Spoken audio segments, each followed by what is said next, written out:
ഖുർആൻ പഠിപ്പിക്കാൻ കുറച്ച് ആളുകളെ വിട്ടുതരണം എന്ന് പറഞ്ഞു. 70 സഹാബികളെ വിട്ടുകൊടുത്തു റസൂലുള്ളാഹി സ്വല്ലല്ലാഹു അലൈഹി വസല്ലം. അതും ഖാരിയങ്ങളെ 70 ഖാരിയങ്ങളെ അവർ കൊണ്ടുപോയി ഖുർആൻ പഠിക്കാനാണെന്ന് പറഞ്ഞു കൊണ്ടുപോയി ചതിച്ചു കൊലപ്പെടുത്തി.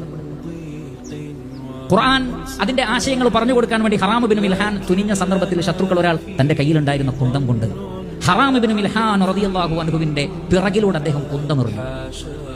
ഹറാം ഇബ്നു മിൽഹാൻ റളിയല്ലാഹു അൻഹുവിന്റെ ശരീരത്തിലേക്ക് കുന്തം തുളച്ച് കയറിയ ആ നിമിഷത്തിൽ അദ്ദേഹത്തിന്റെ നാവിൽ നിന്ന് വന്ന വാക്ക് അത്ഭുതപ്പെട്ടു പോകും.